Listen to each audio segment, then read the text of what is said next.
कोई दो राय नहीं है कि पाकिस्तान बहुत पीछे है when it comes to technology. हम इंडिया की बात बिल्कुल भी नहीं करेंगे। ये बड़ी अच्छी बात कही है। इंडिया के अंदर लार्जली एक बिजनेस बूम है, यूनिकॉर्न्स आ रही हैं। कि इंडिया में 16 एंड 17 में दे वर जस्ट 726 स्टार्टअप्स और आज की तारीख में 66,000 स्टार्टअप्स हैं इंडिया। शाबाश बेटा, बहुत बढ़िया। किसी ने वो काम नहीं किया पहले, वो बिजनेस किसी ने भी नहीं किया और ये ऑनलाइन भी हो सकता है और दूसरा वे भी हो सकता है। ऑफ कोर्स जो 20th सेंचुरी की स्टार्टअप्स हैं, देवर General Motors, Ford companies, Apple और बहुत सारी कंपनीज थी जो इंटरनेट से पहले की भी थी, तो वो startups in a way not previously done, कुछ भी ऐसा ना हुआ। अच्छा, वो स्टार्टअप की टर्म जो है वो बहुत ज्यादा कोविड के दौरान सुनी है। बिल्कुल, शायद वो वर्क फ्रॉम होम का रुझान और फिर लोगों में डिफरेंट चीजों का रुझान बहुत ज्यादा है, सो इसलिए हम ज्यादा सुनते हैं। जी, कोविड की वजह से पाकिस्तान के लिए बहुत अच्छा हुआ। हम मोर और लेस स्टोन एज आप कह सकती हैं। कुछ लोग स्टोन एज से शायद बुरा मनाएं, लेकिन ये मेरा ख्याल है कि इसमें तो कोई दो राय नहीं है कि पाकिस्तान बहुत पीछे है when it comes to technology. हम इंडिया की बात बिल्कुल भी नहीं करेंगे।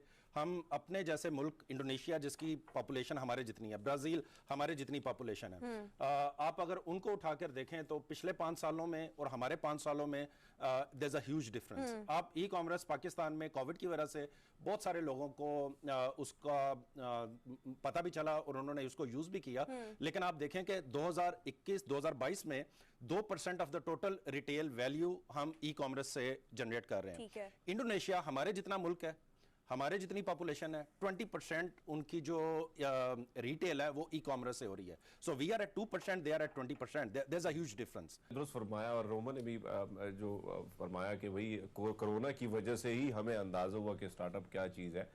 और अगर हम देखें सर, वजूहात क्या है, वजूहात को भी जानना ज़रूरी है कि इंडोनेशिया जैसा मुल्क अगर हम देखें, या दीगर हिंदुस्तान की तो आपने पहले से उसको हटा ही दिया, तो कई मुमालिक से हम पीछे हैं। उसकी वजूहात क्या है? क्या गवर्नमेंट का सपोर्ट नहीं है, अवेयरनेस नहीं है, या जो हमारे यंगस्टर हैं वो इस तरफ आना नहीं चाहते, जिसकी वजह से बहुत लेट हम इस तरफ पहुंचे हैं? वजूहात सर। जी देखें, मैंने जैसे एक छोटा सा पॉइंट रेस किया कि सोसाइटी ओवरऑल हमेशा से ये कहती आई है कि गवर्नमेंट जॉब करनी चाहिए।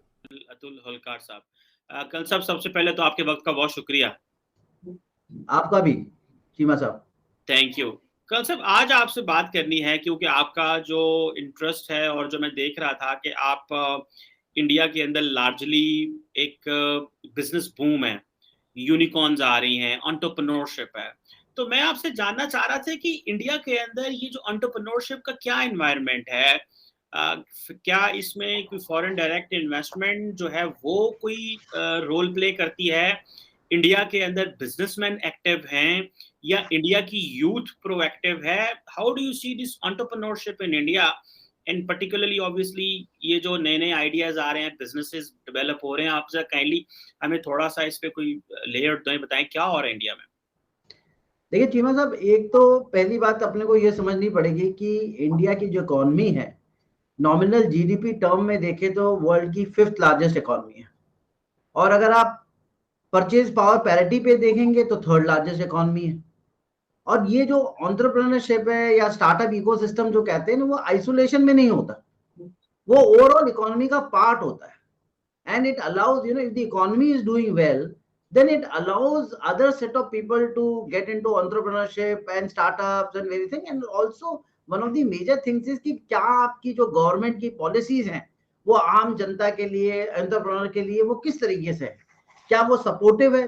तो मैं अगर आपको एग्जांपल दूं कि इंडिया में 16 एंड 17 में दे वर जस्ट 726 स्टार्टअप्स और आज की तारीख में 66,000 स्टार्टअप्स हैं इंडिया में, जिसमें से 44 यूनिकॉर्न्स थे 2021 के अकेले एक साल में, और 14 यूनिकॉर्न्स हैं इस 6 महीने के अंदर।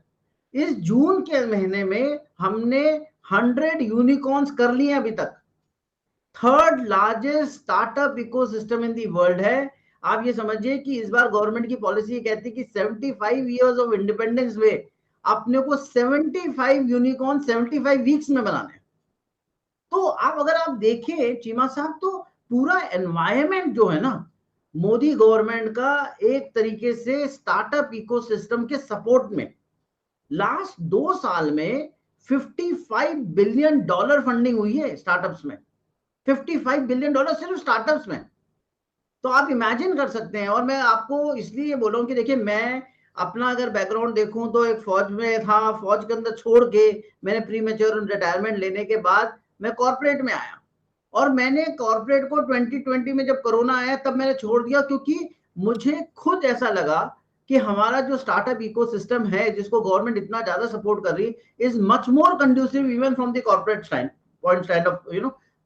पॉइंट।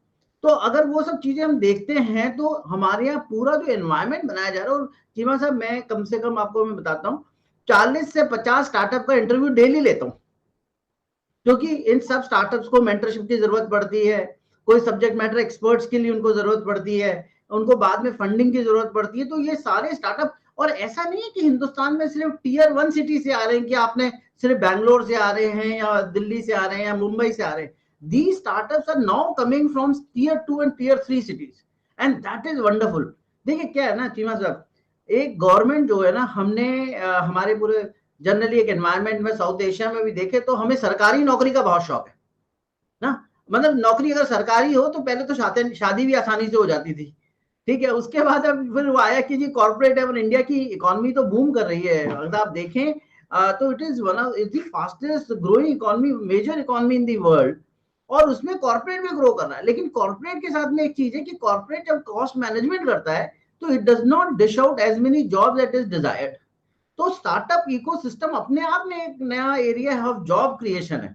तो when I used to be a job, I used to be one person who used to be job taker, मतलब ढूंढता ना नौकरी, I am now a job giver, and that is what government is encouraging startups in India, that why don't you become a job giver. वरना पहले हमारे schools और colleges में सिर्फ ये होता था कि नौकरी कैसे करेंगे। अब मोदी कहते हैं कि नौकरी कैसे देंगे वो बात करो। तो इसमें क्या वजह है? क्योंकि इंडिया की ब्यूरोक्रेसी के बारे में तो कहा जाता है कि बड़ी रेड टेपिज्म है, जैसे कि हमारी ब्यूरोक्रेसी में है या दुनिया की ब्यूरोक्रेसी में होती है, एक जिस तरह का एक ब्यूरोक्रेटिक स्ट्रक्चर है। नॉर्मली कहा जाता है कि एक फेवरेबल एनवायरनमेंट गवर्नमेंट प्रोवाइड करती है। तो आप क्या समझते हैं कि ये एक गवर्नमेंट